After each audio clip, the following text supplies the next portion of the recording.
Welcome back to another episode of Sports Talk with Kendrick. WWE Summerslam was pretty good for me. It was thoroughly enjoyable. Um, for me, it was like maybe one match that was kind of like everything else was pretty straight. I'm not a nitpicker. Okay, I'm not. I do not nitpick. Okay, I'm not one of those wrestling fans that one little thing that goes wrong, I'm just trashing a match. I'm not one of those types. So to rate the pay per view for me before I get into the matches, I would say like a seven, eight, based off of some of my picks didn't win, obviously. Um, First match of the night, Oscar Bailey, one of the most solid matches on the card. Two of NXT's very best as far as the women's division put on a show. Oscar retained the women's championship, the SmackDown Women's Championship. Afterwards, I think it was the Raw titles, Raw Tag Team titles. My boys, the Street Profits against another guy of mine, Andrade and Angel Garza. A solid match. I got that one right. I had my boys, Profits, winning and retaining, and they did. After that, I believe it was Mandy and Sonya Deville. Now, this is the match that I was kind of like, about because of the unfortunate situation with Sonya Deville that's going on with her. So I felt like, in my opinion, both of those women wasn't really there because they had that in back in their mind, but they still had to work because it was on the card. So I think if that situation wasn't you know happening, I think those two women would have delivered better. Um, I do not remember what the next match was. So Apollo Crews had a uh, match on the pre-show against MVP, and he ultimately retained his United States Championship.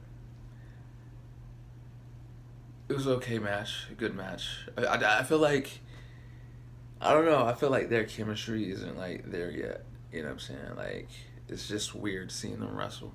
But any match that involves two African American men and put them on a showcase, I'm with it. You know what I'm saying?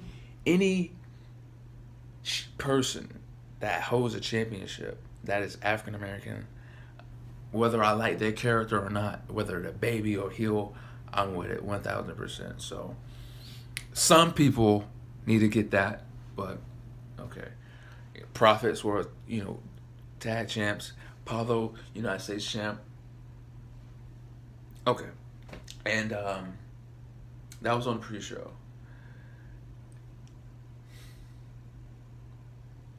The most important matches. I'm not gonna go through the whole card.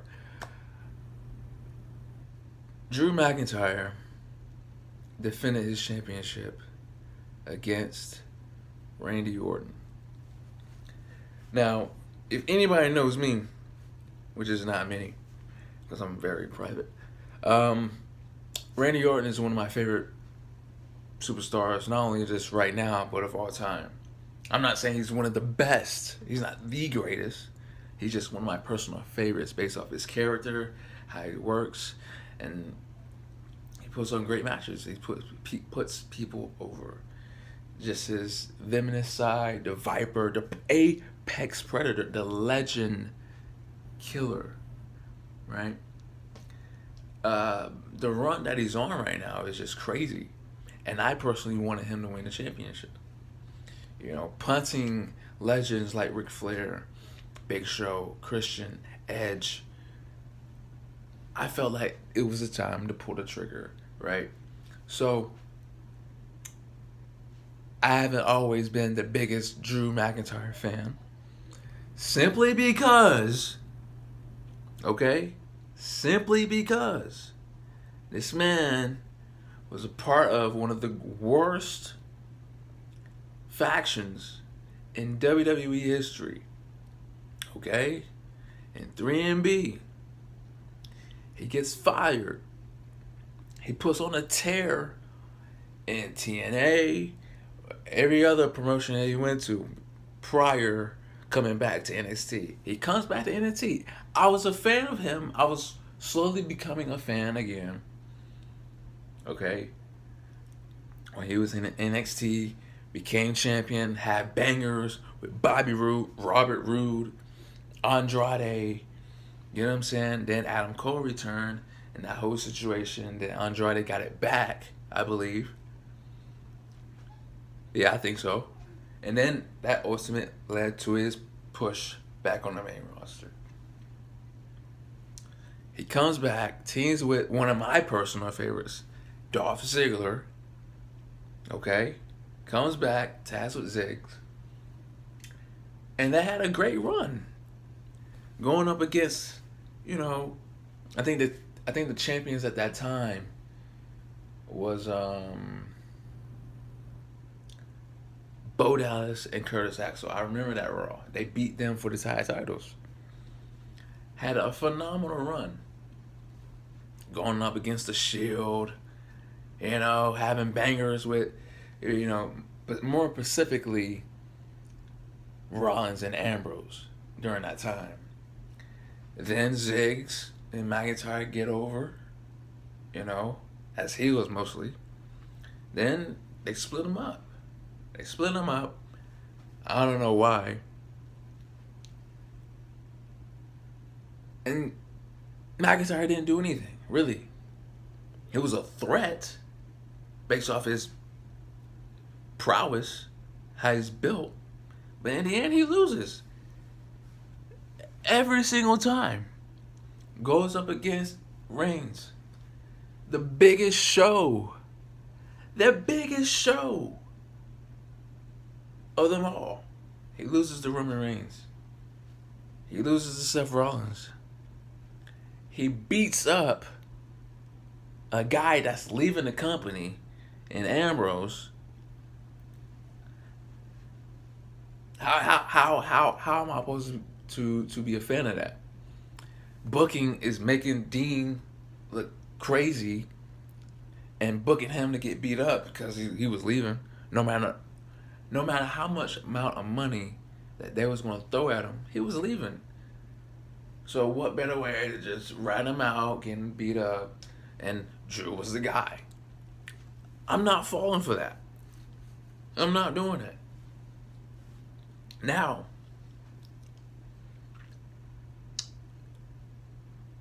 I didn't like Drew like that. Okay? I didn't like Drew like that. But I was slowly coming around to him during the run of him being a baby. Then the Royal Rumble came. Then he eliminated a guy that I definitely do not like at all, and Brock Lesnar. That let me know that, okay, this guy is about to be the champion. And I was like, cool. Because I'll pick anybody over Brock Lesnar any day of the week. So I was slowly getting behind him. Again. He goes to WrestleMania. Defeats Brock Lesnar.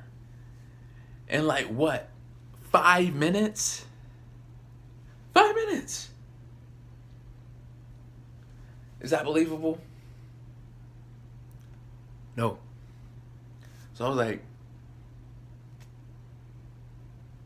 really? Really though?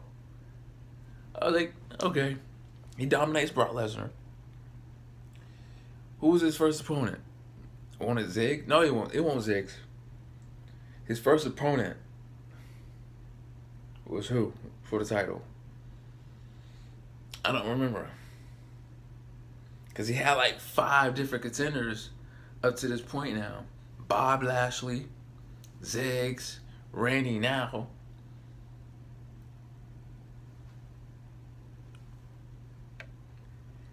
And I just felt like it was just time for him to get the title off of him. You know what I'm saying? And I made a bet that he will lose the title at SummerSlam.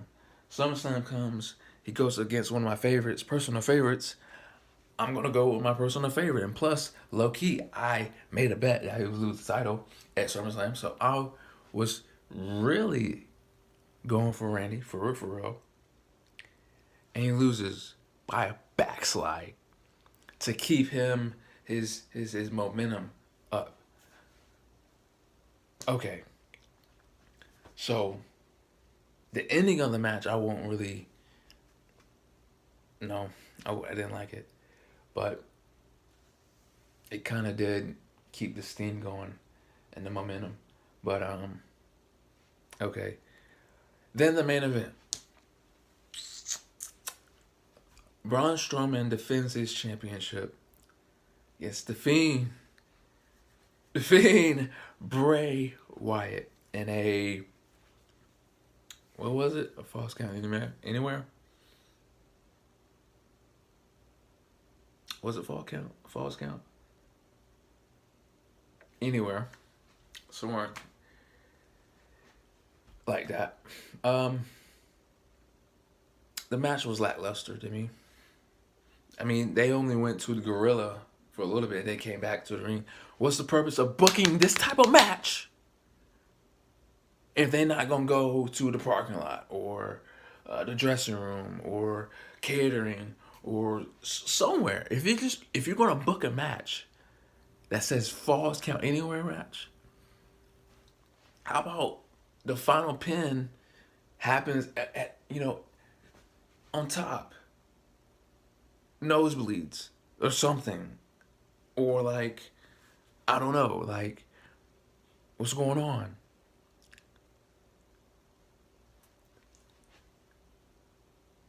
It was all right. The quality of the match was straight. It was all right. It was an okay match. The finish, two sister Abigails on Braun. The Fiend retains the title. And as I predicted, by the way. Then, like I said, Big Dog makes his return. And I was excited. I was hyped. But at the same time, I knew that I was going to rush this guy and push him right into the title picture, obviously. And now at Payback, it will be a triple threat match for the Universal title. And I'm hoping to God they do not put the title on Roman. And I'll explain that in my next video or whenever I get to it. When I get to it. And we'll see. We'll see what happens. And like I said, SummerSlam was pretty straight. You also had Asuka go up against Sasha Banks when she was defending her Raw Women's title. And she lost again.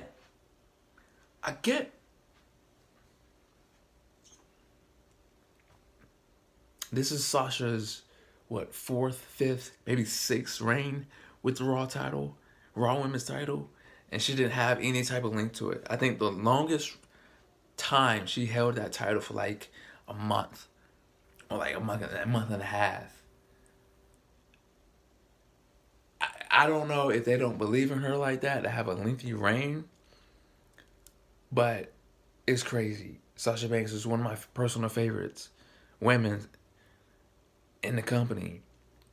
You know what I'm saying? And it's like how she's crazy talented. She has the charisma. She can cut a promo anywhere, anytime.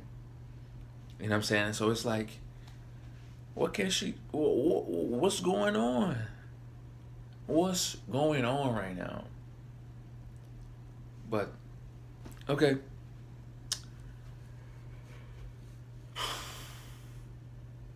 this was a good pay-per-view. This was a very solid pay-per-view. Like I said, I'll give it like a 7 or 8. I can dive deep into Raw real quick if you want me to, because SmackDown was tonight. Summerslam was like Sunday. So, Monday Night Raw was alright. I'm going to talk about 2 key things. The start of the show was Drew McIntyre coming out saying that he's ready for his next challenge, and he's done with Randy pretty much. So Drew is done with his promo. He goes to the ramp, poses. Randy attacks him, goes to the gorilla and punts him not once but twice. They're just writing Drew off because booking does not have the creativity to keep, Drew on television, because they don't build nobody else. Who outside of Randy can legitimately take the title off Drew right now? Unless they call another part-timer, such as a Brock, such as a Oberg, right? That's their problem. They continuously bring back these old folk, but you still have these new, fresh, up-and-coming guys. Build them up. If booked correctly, Andrade could legitimately go for the title. Garza, Bob Lashley. Even though he lost. Because it's Bob Lashley. It's Bob Lashley. So, that's their problem. They continuously rely on these old folk to bring up the ratings so people can tune in. And when the actual match happens, it's trash. It's really trash. Or it's like 5-10 minute match. Because certain people get gassed and they can't carry a match and they can't withstand what happens in a match. Oberg, right? So,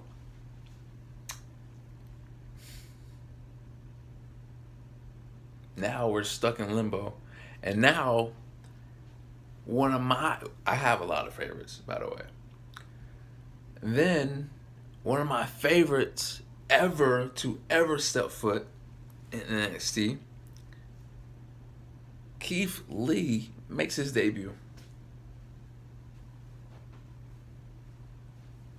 Keith Lee, right?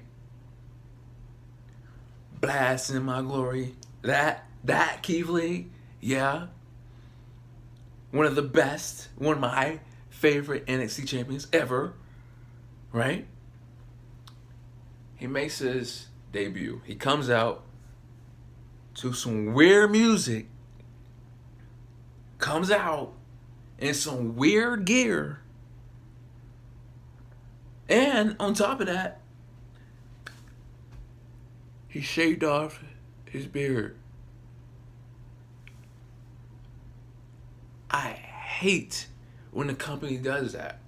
Changes a superstar, changes their name, their look, changes everything that made them who they are, right? The originality. I can't stand that. That's another thing I can't stand about today's WWE. The scripted promos. What's best for a superstar is for them to be authentic and come across as real as possible. Even though this is a scripted company and what they do as far as storylines and putting a match over, still, it has to come across as real, as authentic as possible. Let them be themselves. Let them be what the character is. You know what I'm saying? Let them convey what, like this, right? Like, such to say for me, right? And I play a character. What the character is on camera, let what Kendrick thinks and sees and views, let Kendrick's thoughts be what that character is and character thinks. You know what I'm saying? Even though it's a character, it's really you though. Authenticity. Did I say that right? I don't care, really. But that's just what it is. And you change this man. I don't like it. I ain't really fooling with it. I ain't with it. I'm not with it. At all. Keith Lee's debut, ain't messing with it. He got a match against Randy Orton. Two of my favorites going at it. I might tune in. I might tune in.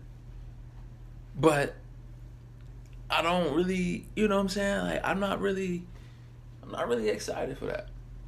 Not really. At all. At all. Alright? But it is what it is, man. That's the only two things I really want to talk about Raw.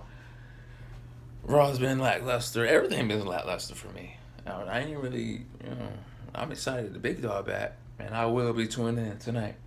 Yes, sir. But, that was my analysis, man. SummerSlam, Raw. I'm going to dive deep into SmackDown as well. Yeah, man. 2020, this pandemic is crazy. Got a Thunderdome. I'm really not a fan of the Thunderdome based off of, you got some weird people out here that's willing to do some weird things just to get on cam, be on TV.